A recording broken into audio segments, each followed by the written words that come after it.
mereka, melainkan keadaan mereka itu yang pertama ghasyiyatuhum rahmah, dicurah-curahi rahmatnya Allah Subhanahu wa Ta'ala. Mudah-mudahan kita semua dalam perhimpunan ini dicurahi rahmat Allah Subhanahu wa Ta'ala yang tanpa batas. Dalam salah satu sabda yang lain, Rasulullah SAW menyatakan, rahmat Allah Subhanahu wa Ta'ala itu 100 bagian. Yang satu bagian melekat pada sifatnya yang mulia, Ar-Rahman, zat yang maha pengasih dan kasihnya tidak pilih-pilih. Rahmat Allah yang satu bagian ini yang disebut kasihnya dianugerahkan Allah Subhanahu wa Ta'ala kepada seluruh makhluknya, diturunkan ke alam dunia semesta sejak awal zaman sampai akhirnya dan mencukupi untuk semua makhluknya dari kalangan manusia maupun jin, hewan maupun tumbuhan, semuanya dapatkannya tanpa memandang apakah dia beriman ataukah kufur, apakah dia yang ingkar ataukah berislam kepada Allah Subhanahu wa Ta'ala, semua mendapatkan bagian dari rahmat Allah yang satu bagian. Adapun 99 bagian yang lain melekat pada sifat Allah Subhanahu wa Ta'ala Ar-Rahim, zat yang maha penyayang, dan sayangnya itu tidak berbatas, tidak berbilang. 99 bagian ini Allah Subhanahu wa Ta'ala untuk orang-orang yang beriman dan bertakwa padanya akan diberikan secara sempurna kelak di akhirat. Adapun di dunia dianugerahkan dalam bentuk cicipan-cicipannya. Salah satu cicipannya adalah di majelis ilmu seperti yang kita rasakan. Inilah dua jenis rahmat Allah yang kita berharap meraihnya dengan wasilah bermajelis ilmu, apalagi di tempat yang sangat mulia, di waktu yang sangat istimewa ini. Jadi sering dikatakan oleh dulu guru-guru kita, jangan senang dulu kalau dikasih, karena dikasih belum tentu disayang. Tapi kalau disayang, biasanya dikasih. Kalaupun tidak dikasih, pasti karena sayang. Itulah rahmat Allah. Jangan senang dulu kalau dikasih, karena dikasih belum tentu disayang.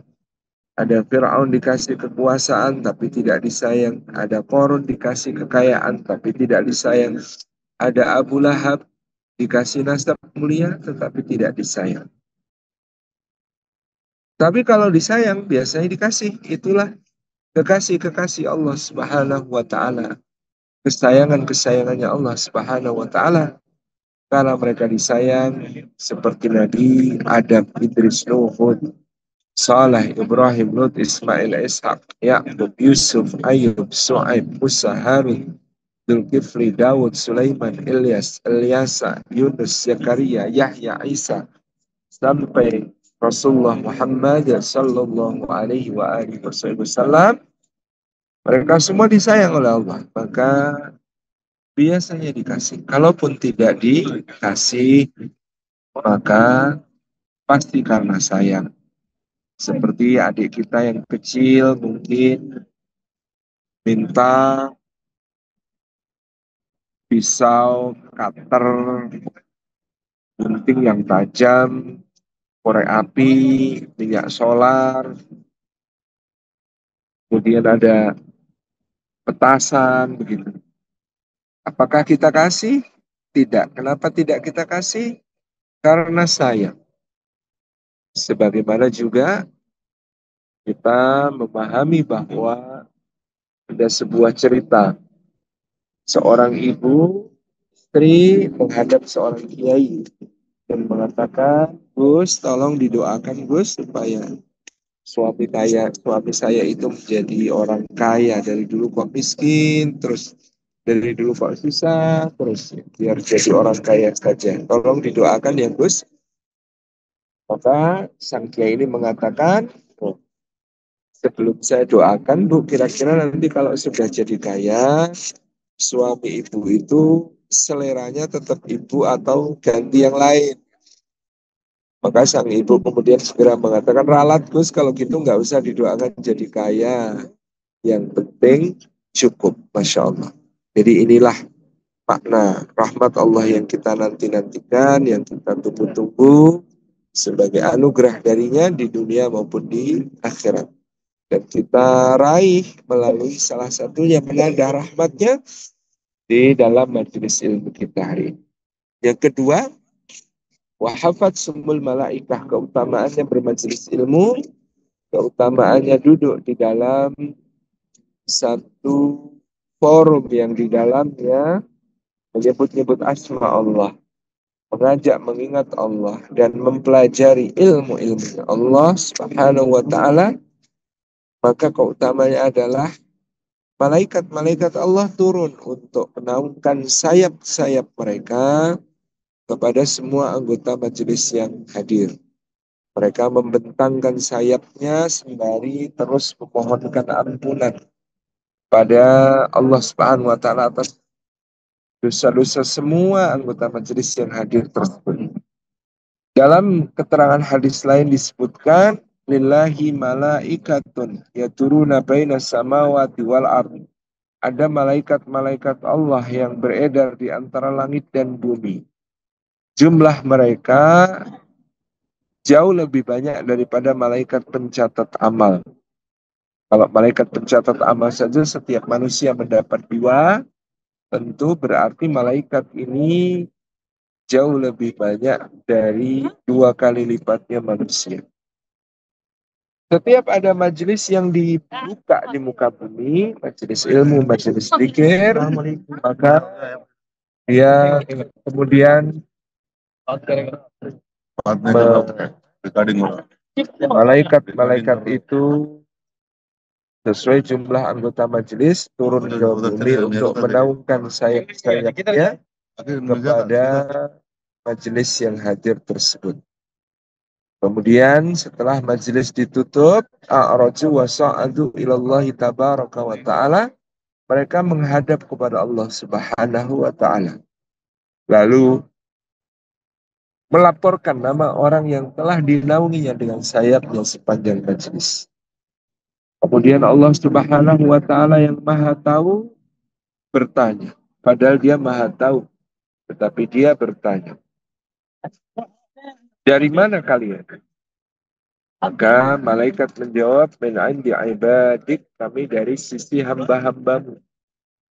Apa yang dilakukan oleh hamba-hamba itu? Malaikatnya menjawab, mereka bertasbih memujimu, mereka bertahmid dan bertahlil serta mempelajari ilmu-ilmumu.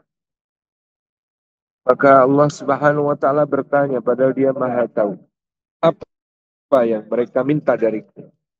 Malaikat menjawab, surgamu ya Allah. Lalu Allah bertanya lagi, wahal ra'aul jannati, memangnya mereka pernah melihat surgaku? Malaikat mengatakan, lama ya Rabb, belum pernah ya Allah. Mereka belum pernah melihat surgamu sama sekali. Maka Allah berfirman, fakaifa law ra'au jannati. Bagaimana sekiranya mereka pernah melihat surgaku? Yakni mereka tidak pernah melihat surgaku saja, tapi mereka beriman, yakin akan surga itu, memohon dengan sepenuh hati, meminta agar kelak ditempatkan di dalam surga tersebut. Padahal belum pernah lihat. Itu menunjukkan mereka beriman dan mereka berdoa, Allahumma inni as'aluka ridhaka wal jannah. Ya Allah, aku memohon kepadamu ridhamu dan surgamu, begitu. Padahal belum pernah melihat. Ini pujian Allah kepada kita yang beriman kepadanya, di mana kita yakin akan surga Allah. kita sangat kemudian mengharapkan surga Allah tersebut. Lalu Allah bertanya lagi kepada para malaikat, sedangkan Dia Maha Tahu, kata Allah, dan dari apa mereka memohon perlindungan kepada? Malaikat menjawab, dari nerakamu ya Allah. Wahal ra'au nari, memangnya mereka pernah melihat nerakaku? Tanya Allah, padahal Dia Maha Tahu. Malaikat menjawab, lamna ya Rabb, belum pernah. Fakaifa lau ra'au nari. Maka Allah Subhanahu wa taala menyatakan, maka bagaimana jika mereka pernah melihat nerakaku? Yakni kita ini juga berdoa kepada Allah, wa a'udzubika min sakhatika wan nar. Ya Allah, aku memohon perlindungan kepadamu dari kemurkaanmu dan nerakamu, padahal belum pernah lihat neraka, tapi yakin dan sangat takut terhadap neraka tersebut. Ini pujian Allah bagi kita semua. Maka apa kata Allah Subhanahu wa taala? Aku jaminkan mereka itu untuk tidak mendapatkan siksa api neraka dan untuk meraih syurgaku. Lalu malaikat-malaikat ini akan tinggal di sisi Allah Subhanahu wa taala, menunggu kita nanti di yaumil hisab, di yaumil adl, untuk menjadi pembela-pembela kita. Maka Bapak Ibu, semakin banyak kita hadir di majelis ilmu, di majelis zikir, itu berarti memperbanyak jumlah orang yang akan membela kita, memperbanyak jumlah malaikat yang akan membela kita kelak di yaumil atau di hari pengadilannya Allah Subhanahu wa taala. Karena setiap majelis yang berbeda hadir malaikat yang berbeda, sehingga kemudian dengan hadir di majelis ilmu berarti kita sedang menghimpun malaikat-malaikat tersebut untuk menjadi pembela-pembela kita kelak di yaumil akhir. Yang ketiga, Nabi Shallallahu Alaihi Wasallam menyatakan bermajelis ilmu seperti yang kita lakukan ini memiliki faidah wa nazalat alaihi musakinah, dan Allah Subhanahu wa taala menurunkan ketentraman as-sakinah dari sisinya diberikan kepada hamba-hamba tersebut. Karena ketentramannya orang beriman itu sumbernya tidak lain tidak bukan hanya ada satu, yaitu ala bidzikrillahi tatmainnul qulub. Ingatlah bahwasanya hanya dengan mengingat Allah Subhanahu wa taala itulah yang akan menjadi sumber ketenangan dan ketentraman hati. Maka karena dalam majelis ilmu ini kita diajak untuk mengingat Allah, itulah sumber ketentraman hati yang paling besar. Di zikrullah itu sumber dari itminan, dari ketentraman. Karena rumusnya sejak dulu demikian. Kalau ingat makhluk, maka akan gelisah. Sedangkan kalau ingat Khaliq, ingat pencipta, maka akan tentram. Ingat makhluk, gelisah. Ingat Allah, tentram. Itu sudah rumus. Kalau ingat makhluk, ingat rumah, apalagi ingat cicilannya, ingat mobil, apalagi ingat kreditnya, gitu ya. Ingat macam-macam ya. Bahkan kadang ke masjid ingat sandal, lupa naruhnya, gelisah. Jadi ingat makhluk, gelisah. Tetapi kalau ingat Allah, tentram. Kenapa ingat Allah itu menentramkan? Karena Allah lebih besar dari semua masalah kita. Karena Allah lebih maha kuasa dari semua kesulitan kita. Karena Allah lebih memiliki segala solusi dari semua problem-problem kita. Karena Allah lebih maha memiliki ganti dari semua kehilangan kita. Karena Allah lebih maha perkasa dari semua halangan-halangan kita. Jadi ini menjadikan zikrullah, mengingat Allah itu menjadi tentram. Apapun masalah kita, apapun kehilangan kita, apapun kekhawatiran kita, apapun kesedihan kita, kita ingat Allah lebih besar dari semua itu. Allah lebih maha kaya, lebih maha dermawan, lebih maha penyasih, lebih maha penyayang, lebih maha memberi kebaikan bagi kita semua. Jadi Bapak Ibu basura, basura. yang أيوة بازورة معانا. ايه ايش هذا بازورة سوا. لا لا لا لا أنا خلاص خلاص. ini adalah anugerah Allah Subhanahu wa taala kepada kita semua. Ketika kita mengingatnya, maka Allah akan mengingat kita dalam kumpulan yang lebih baik. Sehingga yang keempat seperti yang disebutkan oleh Nabi Sallallahu Alaihi Wasallam, wa dzakarahumullahu fi man indah.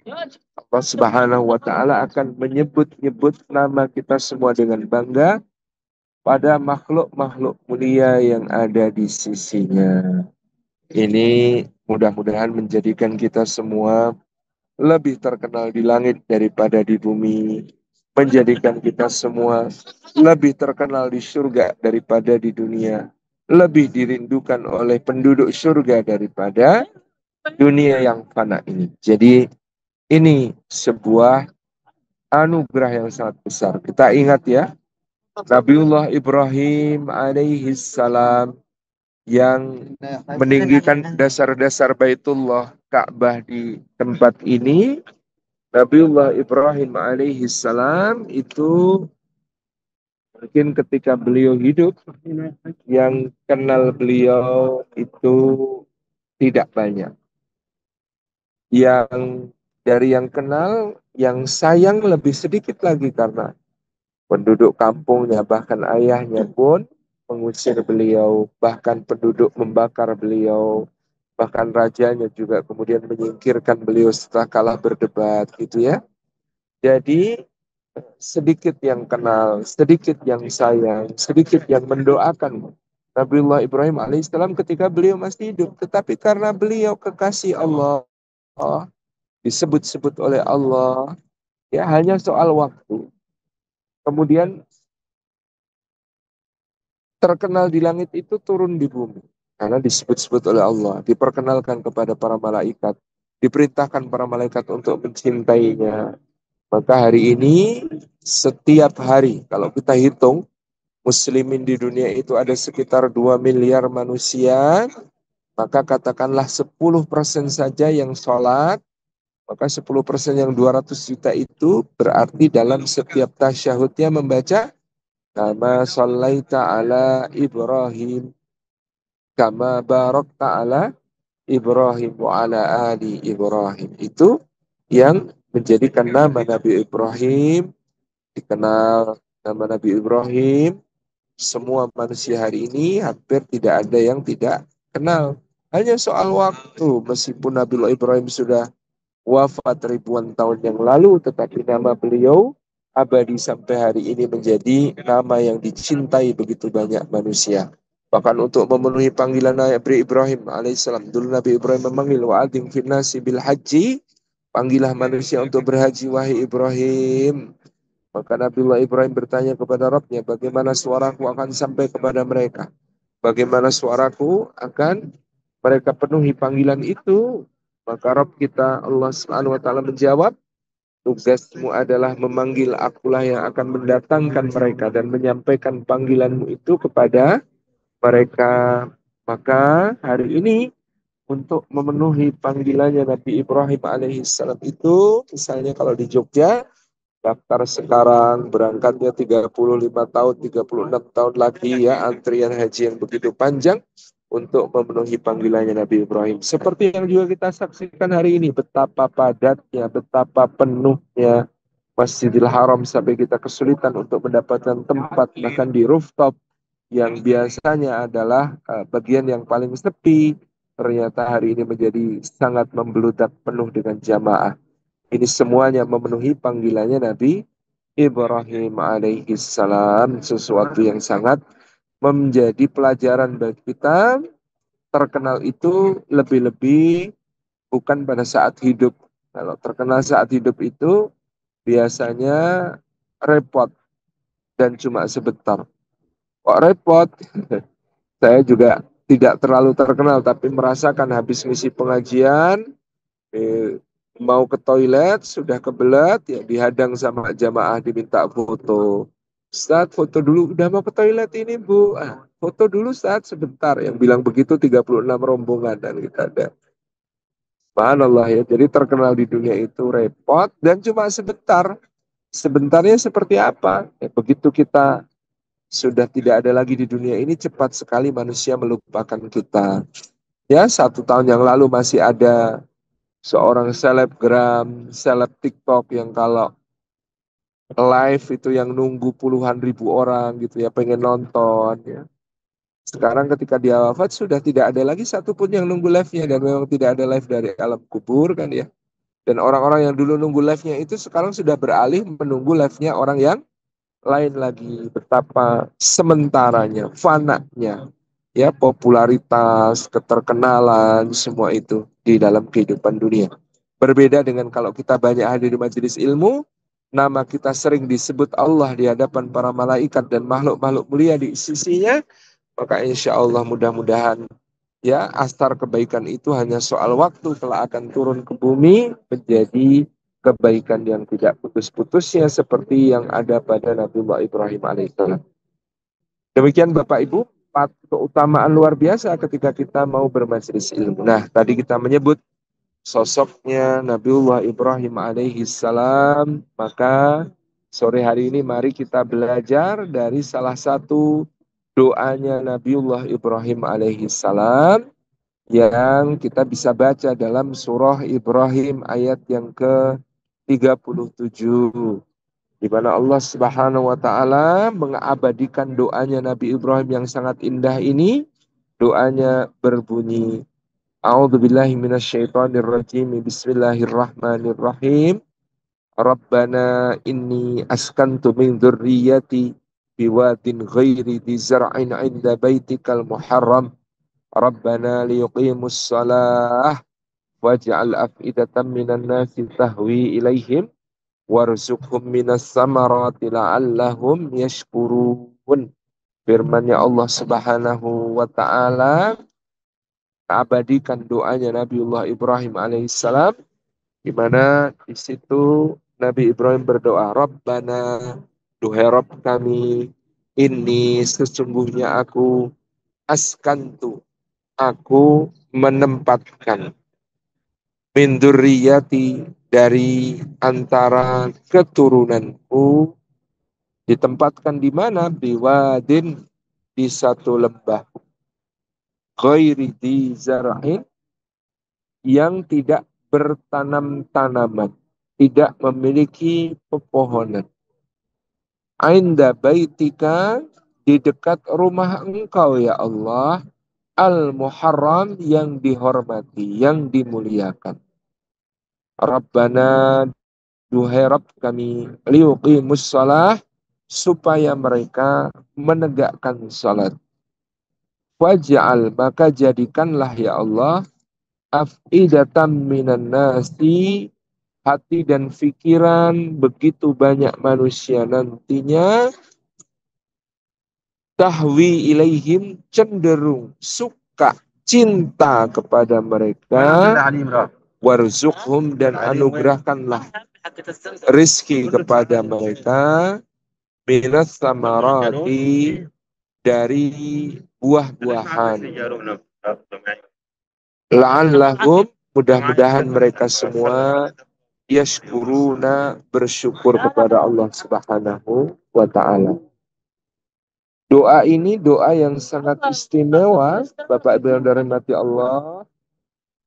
Doa untuk kemudian menjadi saksi sejarah betapa maha pengasih penyayangnya Allah kepada hamba-hambanya dari keturunannya Nabiullah Ibrahim alaihissalam, agar Allah Subhanahu wa taala menjamin mereka yang oleh Nabi Ibrahim ditinggalkan karena ketaatan kepadanya di lembah yang sunyi, yang sepi. Tidak ada orang pada saat itu. Bahkan tidak ada tanam-tanaman yang bisa menjadi penyambung kehidupan. Tetapi ditinggalkan dengan penuh keyakinan, ketaatan kepada Allah Subhanahu wa taala. Seperti ketika kita ketahui bahwa pada saat Sayyidah Hajar mengandung putranya yaitu Nabiullah Ismail alaihi salam, maka terbitlah kecemburuan Sayyidah Sarah, istri Nabi Ibrahim yang lebih senior. Padahal memang sebenarnya Hajar ini dulu budak pelayannya Sarah yang dihadiahkan oleh Raja Mesir ketika Nabi Ibrahim dan Sarah hijrah ke Mesir dan berdakwah di sana pada saat itu. Sementara Sarah diselamatkan oleh Allah dari gangguan hawa nafsu bejat sang raja. Dengan sang raja itu sampai 3 kali diberi kelumpuhan oleh Allah Subhanahu wa taala, lalu disembuhkan dengan doanya Sarah karena hendak ya melampiaskan syahwatnya kepada Sarah. Lalu karena salut kepada perjuangan Nabi Ibrahim dan Sarah, maka sang raja menganugerahkan seorang wanita, yakni Sayyidah Hajar, untuk menjadi pelayan bagi Sarah. Dalam riwayat disebutkan, Hajar ini seorang budak, tetapi juga adalah seorang putri raja. Kita bisa menggabungkan cerita ini dengan berbagai pendapat ulama, diantaranya menyebutkan Hajar dahulunya adalah seorang putri kerajaan dari kerajaan Mesir di wilayah Hulu, di wilayah Mesir bagian selatan. Kemudian karena terjadi peperangan antara Mesir Hulu dengan Mesir Hilir, kerajaan bagian utara ini memenangkan pertempuran, maka kemudian Sayyidah Hajar dan keluarganya ini menjadi tawanan, dan karena menjadi tawanan, maka dia menjadi budak dan pelayan. Lalu seperti tadi sudah kita sebut, singkat cerita, dianugerahkan, dihadiahkan kepada Sayyidah Sarah. Lalu ketika mereka kembali ke Kanaan, kembali ke Baitul Maqdis, kembali ke tanah Palestina, Sayyidah Sarah yang sudah sedemikian lama menjadi istri Nabiullah Ibrahim alaihissalam, tapi belum dikaruniai keturunan, justru mendorong, memaksa dan meminta Nabiullah Ibrahim alaihissalam untuk mau menikahi Sayyidah Hajar, supaya kemudian Sayyidah Hajar ini menjadi istri bagi Nabi Ibrahim untuk melanjutkan nasab beliau, melanjutkan keturunan, adanya putra yang nanti akan melanjutkan perjuangan. Jadi pernikahan Sayyidah Hajar dengan Nabi Ibrahim alaihissalam ini atas desakan Sayyidah Sarah sendiri. Tetapi demikianlah manusiawi, bahwa ketika kemudian Sayyidah Hajar dianugerahi oleh Allah kehamilan, perhatian Nabi Ibrahim alaihissalam menjadi tercurah kepada Sayyidah Hajar. Pasti sayangnya menjadi begitu tampak, istilah anak sekarang love language-nya menjadi begitu dominan kepada Sayyidah Hajar, dan ini memicu kecemburuan Sayyidah Sarah. Sampai akhirnya Sayyidah Hajar itu kembali memakai pakaian panjangnya, yakni pakaian dahulu sebagai pelayan Sayyidah Sarah, untuk menunjukkan bahwa wahai Yunda Sarah, aku bukanlah pesaingmu, aku bukanlah orang yang akan merebut cintamu, tetapi aku adalah ya pelayanmu, tetap pelayanmu yang pada saat ini memang Allah anugerahkan kepadaku anak sebagaimana yang telah engkau harapkan akan melanjutkan perjuangan suami kita, yakni Nabiullah Ibrahim alaihissalam. Jadi pada saat itulah kemudian Allah memerintahkan Nabiullah Ibrahim alaihissalam ketika bayi Ismail ini lahir, dan kecemburuan Sayyidah Sarah mencapai puncaknya sampai beliau mengatakan, seandainya aku temui wanita itu, niscaya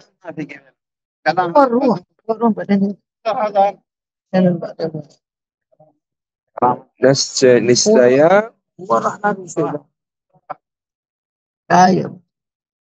niscaya akan aku potong 3 bagian tubuhnya. Jadi sampai-sampai Sayyidah Sarah berucap sumpah demikian. Tentunya sumpah ini nanti akan dicarikan jalan keluar, dan Allah memberikan izin bahwa sumpahnya Sayyidah Sarah ini nanti akan diwujudkan dalam bentuk menindik telinga dan juga berkhitan bagi perempuan. Inilah yang kemudian dijelaskan oleh para ulama tentang Adapun Sayyidah Sarah, sama sekali Nabiullah Ibrahim alaihissalam tidak menegur ataupun tidak memarahi, karena memang cemburu itu timbul karena cinta. Jadi kalau seseorang yang kita sayangi bersalah karena cinta, jangan memarahinya, jangan menegurnya keras, jangan menyakiti hatinya. Itu yang diajarkan Nabi Ibrahim alaihissalam. Adapun Sayyidah Hajar, kemudian Allah Subhanahu wa taala perintahkan Nabiullah Ibrahim untuk membawanya ke arah selatan menuju lembah Bakkah, di mana di lembah Bakkah itu terdapat satu rumahnya Allah Subhanahu wa taala yang telah dibangun untuk beribadah kepadanya sejak awal zaman. Di mana Allah Subhanahu wa taala berfirman, "Inna awwala baiti wudi'a lin-nasi lalladzi bi Bakkata mubarakan wa hudan lil alamin." Kata Allah Subhanahu wa taala, sesungguhnya bangunan yang paling awal didirikan untuk menyembah Allah, mengagungkan Allah dan beribadah kepadanya adalah yang terdapat di lembah Bakkah. Lembah Bakkah yang sekarang kotanya disebut sebagai Makkah. Huruf ba dan mim, Bapak Ibu, adalah huruf yang satu makhraj, yang dalam ilmu tajwid disebut sebagai huruf syafatain atau huruf dua bibir. Kalau tebal, ba, dia menjadi ba. Kalau tipis, mim, dia menjadi mim. Ya, ba dan mim ini mirip makhrajnya dalam lidah orang Arab. Maka kata Bakkah ini ketika diucapkan dengan ringan, lama-kelamaan orang menyebut dengan mudah sebagai Makkah. Dibangun oleh siapa? Ada riwayat yang menyebutkan dia bahkan dibangun sebelum kehadiran manusia oleh para malaikat yang mulia. Ada pula yang menyebutkan bahwa dia dibangun oleh Nabiullah Adam alaihi salam. Yang Nabiullah Adam dan Siti Hawa, Sayyidah Hawa berjumpa di Jabal Rahmah yang tempatnya sangat dekat dengan kota Makkah. Lalu mereka ketika beribadah kepada Allah Subhanahu wa taala membangun bangunan suci di lembah Bakkah ini yang kemudian disebut sebagai Ka'bah. Kata Ka'bah sendiri diartikan sebagai sesuatu yang menonjol keluar. Jadi kalau kita punya apa namanya mata kaki itu juga disebut sebagai Ka'ab ya dalam bahasa Arab. Jadi Ka'bah Baitullah ini adalah sesuatu yang menonjol di atas bumi, di tempat yang istimewa, di satu lembah yang dikelilingi oleh gunung-gunung dan dijadikan sebagai tempat untuk mengagungkan Allah. Hanya berjarak 40 tahun dari pembangunan Ka'bah Baitullah, didirikan pula adalah Al-Masjidil Aqsa atau Baitul Maqdis yang ada di Palestina. Jadi kedua tempat ini hanya berselisih jarak 40 tahun dari pembangunannya. Yang satu menjadi Ka'bah Baitullah di Masjidil Haram yang merupakan kiblat kita sekarang, sedangkan sebelum ditetapkan kiblat di Ka'bah ini pun kita juga pernah Nabi Shallallahu Alaihi Wasallam para sahabat salat dengan menghadap ke Baitul Maqdis atau ke Masjidil Aqsa. Jadi ini dua yang bersaudara dan tidak terpisahkan. Adapun pada masa Nabiullah Nuh alaihissalam terjadi banjir besar yang menghancurkan dinding-dindingnya bangunan Ka'bah itu, sehingga nantinya Nabiullah Ibrahim alaihissalam akan membangun kembali dari sisa-sisa pondasinya. Maka disebutkan oleh Allah Subhanahu wa taala dalam Al-Qur'an, dan ingatlah ketika Ibrahim ya dan putranya Nabiullah Ismail alaihissalam meninggikan dasar-dasar Baitullah itu dari pondasinya, dibangun kembali oleh Nabiullah Ibrahim alaihissalam untuk menjadi tempat beribadah kepada Allah. Inilah yang dimaksud sebagai tempat ya yang lembahnya tidak bertanaman tetapi di dekat rumah Allah yang mulia. dan dia menjadi kota Makkah Al-Mukarramah.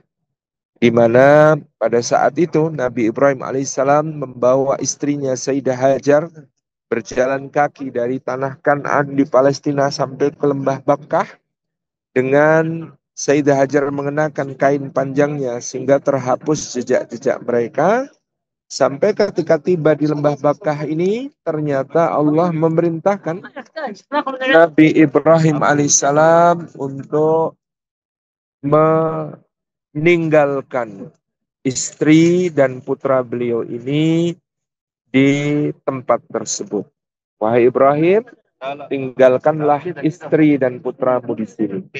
Tentu ini sesuatu yang sangat berat bagi Nabiullah Ibrahim alaihissalam sendiri. Bayangkan seorang suami, seorang ayah seharusnya bertanggung jawab menjaga dan kebutuhan istrinya, seorang suami dan ayah yang kemudian sangat mencintai mereka dan seharusnya melindungi mereka dari segala mara bahaya, mencukupi kebutuhan mereka. Ternyata justru diperintahkan oleh Allah Subhanahu wa taala untuk meninggalkan mereka di tempat yang nyaris tidak ada harapan hidup di situ.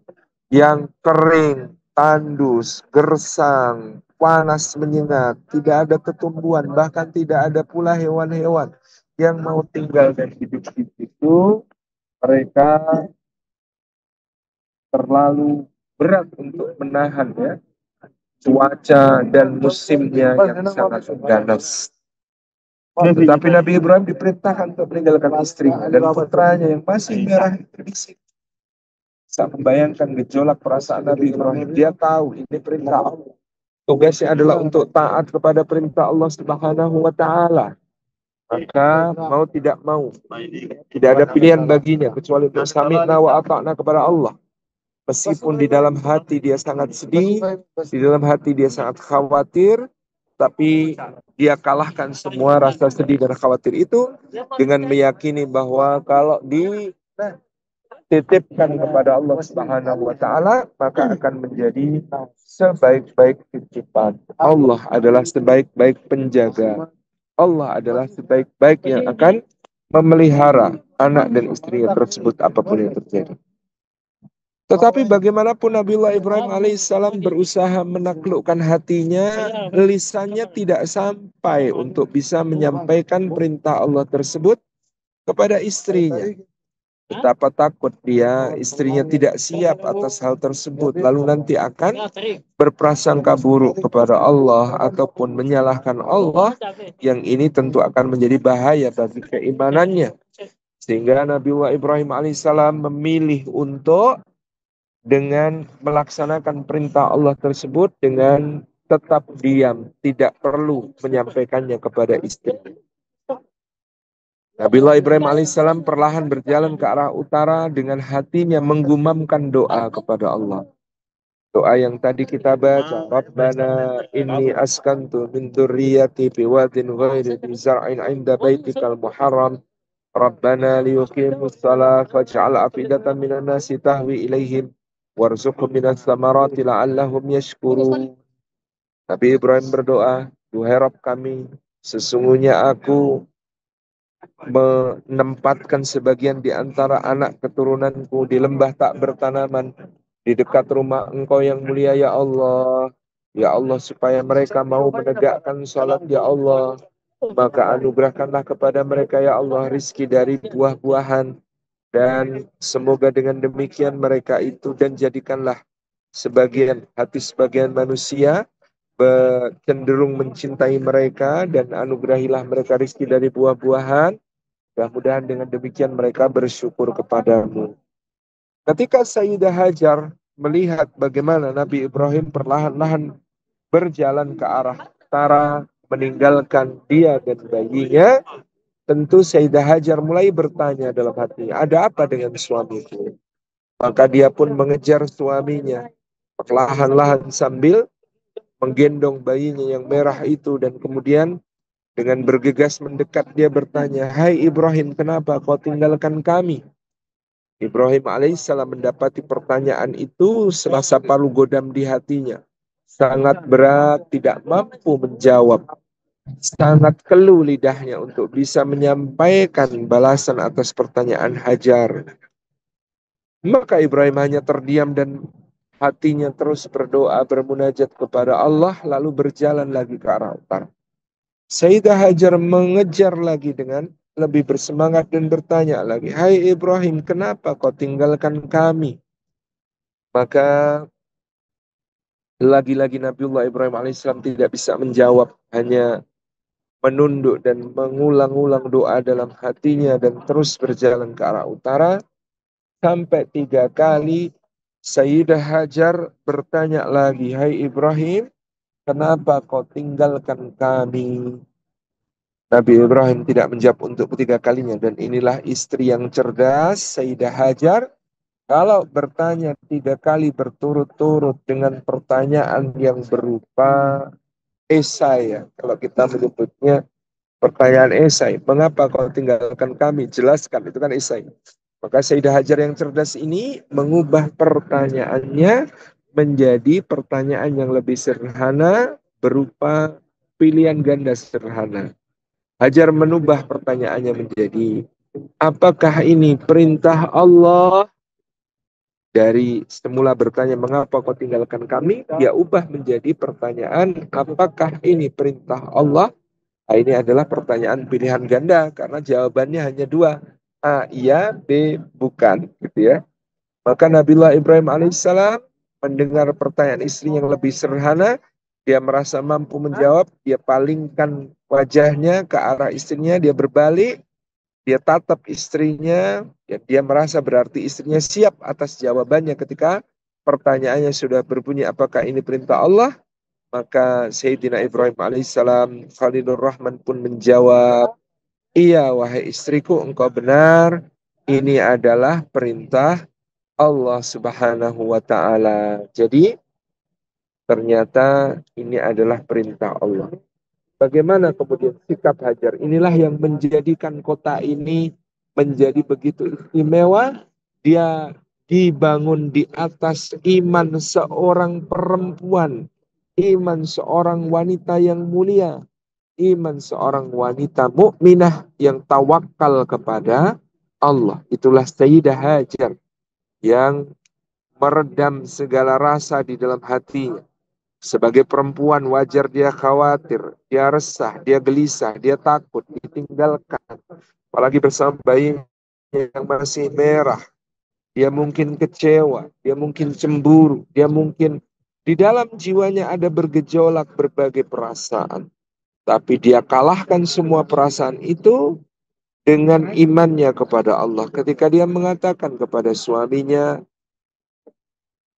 kalau ini memang perintah Allah, maka sekali-kali Allah tidak akan pernah menyanyiakan kami. Perhatikan kalimat iman yang luar biasa ini. Kalau ini perintah Allah, maka sekali-kali Allah tidak akan pernah menyia-nyiakan kami. Bapak Ibu yang dirahmati oleh Allah Subhanahu wa Ta'ala, kalimat ini kalimat yang luar biasa.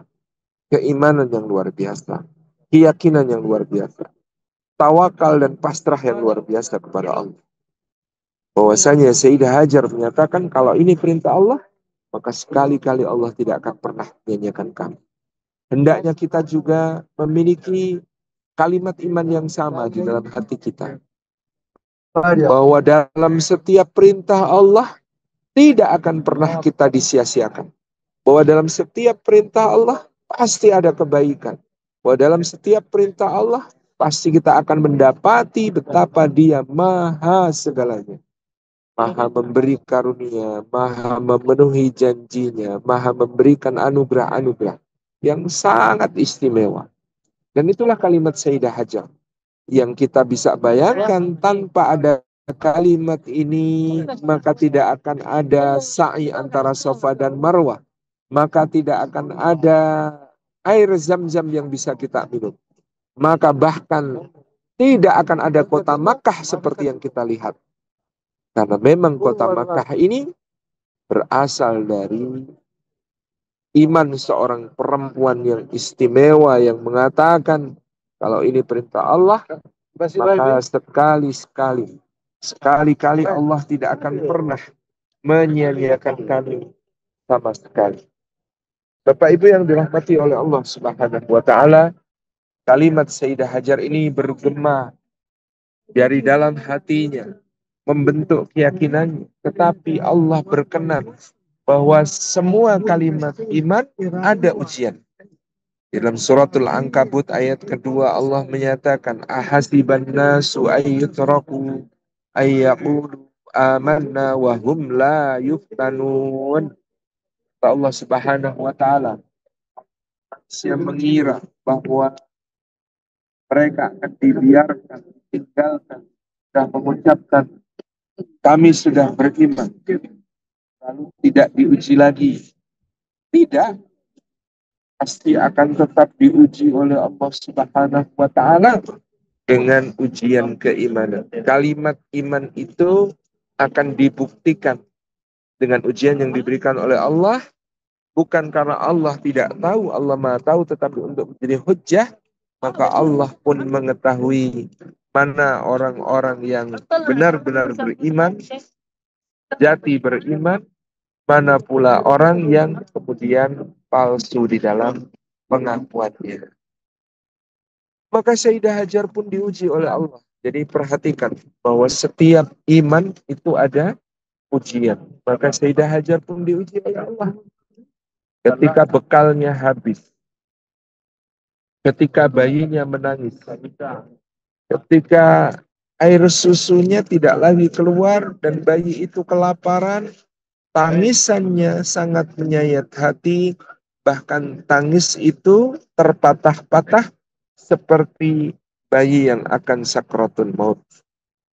Maka dengan sisa-sisa tenaganya nyaris merangkak, Sayyidah Hajar menaiki Bukit Sofa, mendaki ke sana. Dengan perlahan-lahan beliau naik ke atas Bukit Sofa. Sangat berbeda dengan yang kita rasakan hari ini. Kita bersa'i antara Sofa dan Marwah. Ketika berada di Sofa, AC-nya dingin, ternaungi oleh atap yang tinggi, nyaman, lantainya marmer yang halus, begitu ya. Sedangkan dulu Sayyidah Hajar di bawah terik mentari yang membakar dengan batu-batu yang tajam dan bisa merobek kulit, dengan tanjakan yang terjal dan curam yang harus beliau daki.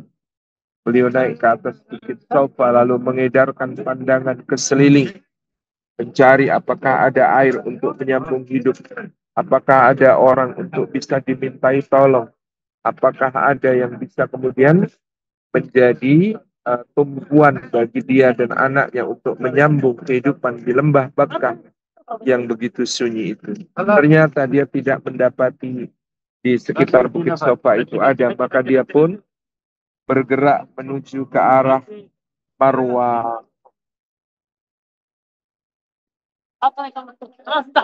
Dan berlari-lari kecil, apalagi seperti kita kemudian kemarin lihat di bagian yang ditandai lampu hijau di situ. Sayyidah Hajar ketika turun dari Bukit Sofa, kemudian berlari agak lebih cepat sebelum tanah kembali menanjak menuju ke Bukit Marwah yang ada di seberang. Naik lagi beliau ke Bukit Marwah dan memandang ke seliling, adakah yang bisa dimintai tolong? Adakah yang bisa menyambung hidupnya dan dia tidak mendapati apa-apa? Tetap sunyi, kosong, bahkan tidak ada setumbuhan yang terlihat. Berbalik lagi beliau ke arah Bukit Marwah. Berbalik lagi beliau ke arah Bukit Sofa. Begitu seterusnya. Bolak-balik sampai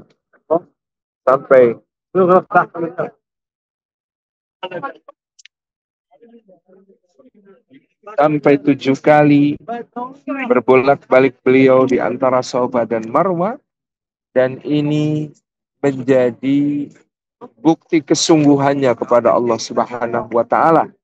Kesungguhan di dalam berikhtiar, kesungguhan dalam berjuang, kesungguhan dalam membuktikan keimanannya, maka Allah pun yang Maha melihat menurunkan pertolongannya. menurunkan pertolongannya dengan mengutus malaikat Jibril alaihi salam untuk turun. Ketika malaikat Jibril turun, maka malaikat Jibril pun menghantamkan sayapnya ke gunung batu yang ada di dekat bayi Ismail yang menangis terseduh-sedan, maka memancarlah dari dalam bumi air yang mengalir dengan deras. Dan ketika Sayyidah Hajar melihatnya, dia segera turun menjumpai bayinya dan mendapati air tersebut sebagai anugerah dari Allah untuk menyambung hidupnya bersama sang bayi. Inilah air yang ajaib, yang sampai hari ini keajaibannya tidak pernah henti. Di tengah padang tandus dan gersang seperti Makkah, muncul mata air yang begitu jernih dan segar. Dulu hanya diminum oleh Ismail dan ibunya dan tidak tumpah ruah berlebih. Tapi hari ini diminum oleh jutaan manusia dan seakan-akan mata air itu juga sumbernya tidak kering dan tidak pernah habis. Inilah di antara keagungan iman seorang Sayyidah Hajar. Dan dia buktikan dengan berbolak-balik antara Safa dan Marwah, menunjukkan kesungguhan kepada Allah Subhanahu wa taala. Maka ada pelajaran penting yang kita ambil di sini Bapak Ibu. Dalam rangkaian ibadah haji ataupun umrah, maka sa'i adalah bagian yang sangat penting yang menentukan keabsahan ibadah kita. Tanpa sa'i, maka menjadi tidak lengkap ibadah dari haji ataupun umrah. Tetapi kalau minum air zam-zam atau tidak, sama sekali tidak mengurangi keabsahan dari apa yang kemudian kita tunaikan. Ini menunjukkan bahwa tugas kita adalah berjuang. Adapun hasilnya betul-betul Allah yang mempunyai hak untuk meletakkan di mana. Adapun hasilnya, tugas kita bukan menang tapi berjuang. Tugas kita bukan berhasil tapi berusaha sejauh yang kita mampu, dan itu dihargai oleh Allah. Dihargai lebih daripada hasilnya, karena tadi sa'i antara Safa dan Marwah dijadikan sebagai syiar ibadah sampai hari ini. Ya, padahal mungkin secara zahir dianggap tidak menghasilkan apa-apa, tetapi dia menjadi syiar ibadah yang diabadikan untuk mengenang kesungguhan dan perjuangan serta pengorbanan Sayyidah Hajar. Mungkin kalau saya yang menjadi Sayyidah Hajar ketika air itu memancar di kaki bayinya, mungkin komentar pertamanya ya Allah, nggak dari tadi loh ya, udah bolak-balik antara Safa dan Marwah kok ya airnya memancar di situ. Tetapi itulah ya orang yang bertakwa kepada Allah, wa may yattaqillaha yaj'al lahu makhraja wa yarzuqhu min haitsu la yahtasib. Barang siapa bertakwa kepada Allah Subhanahu wa taala, maka dijadikan baginya jalan keluar dari masalahnya dan diberi anugerah rizki dari arah yang tidak disangka-sangka. Itulah ya yang dialami oleh Sayyidah Hajar, dari arah yang tidak disangka-sangka. Ketika mengetahui air tersebut, maka Sayyidah Hajar tentu manusiawi ya. Beliau khawatir air itu memancarnya hanya sebentar. Air itu memancarnya tidak lama. Air itu memancarnya khawatirnya nanti akan hilang. Gitu. Sehingga beliau menghimpun bebatuan di sekitarnya, membatasi bagian mata air itu, membentengnya dan berkata zam, zam, berkumpul, berkumpul. Nah, inilah yang menjadi asal muasal nama sumur Zam-Zam. Tetapi kejadian ini dikomentari oleh baginda Rasulullah Muhammad Sallallahu Alaihi Wasallam. Beliau mengatakan, semoga Allah merahmati Ummu Ismail, semoga Allah merahmati Sayyidah Hajar. Seandainya waktu itu dia biarkan mata air itu, tidak dia ganggu, tidak dia kemudian beri batu-batu sebagai pembatasnya, niscaya kota Makkah ini akan memiliki sungai yang mengalir deras gitu ya. Jadi Nabi SAW itu menyebutkan, seandainya Sayyidah Hajar tidak menutupi, membentengi mata air itu dengan batu-batuan yang kemudian beliau kumpulkan, ya, niscaya kota Makkah ini akan memiliki sungai yang mengalir. Tapi karena beliau batasi dengan batu-batuan tersebut, maka mata air itu menjadi terbatas sebagai mata air semata-mata, tidak kemudian menjadi aliran sungai yang deras. Bapak Ibu, di sini ada pelajaran penting, karunia Allah itu sempurna dan tanpa batas, tetapi kadang prasangka manusia menjadikan karunia itu mengecil, karunia itu menjadi terbatas karena prasangka kita sendiri. Betapapun meskipun prasangka ibunda kita Hajar itu wajar ya, dia khawatir ini di tengah padang pasir ada air memancar gini, ini lama apa enggak, ini nanti bertahan lama atau enggak, kan kita enggak tahu gitu ya.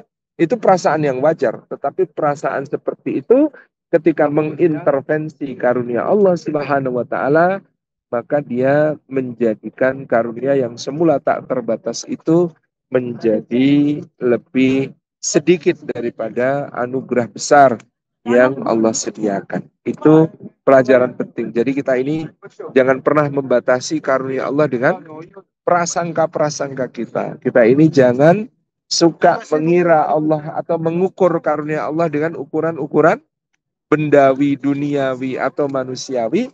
Karena sesungguhnya yang memberi karunia ini adalah zat yang maha kuasa tanpa batas. Zat yang maha kaya tanpa batas. Zat yang maha dermawan tanpa batas. Zat yang maha bijaksana tanpa batas. Yang maha besar karunia. Jadi Bapak Ibu yang dirahmati oleh Allah Subhanahu wa taala, ini pelajaran penting dari peristiwa tersebut. Nah, inilah yang kemudian menjadi kejadian bagaimana bermulanya ibunda kita Hajar dan Sayyidina Ismail alaihissalam tinggal di kota Makkah yang kita kunjungi sekarang ini. Tinggal di lembah Bakkah seperti doa Nabi Ibrahim alaihissalam, Rabbana inni askantu min dzurriyyati biwadin ghairi dzi zar'in 'inda baitikal muharram Rabbana liyuqimus shalah faj'al afidatan min nasi tahwi ilaihim warzuqhum minas samarati la'allahum yashkurun.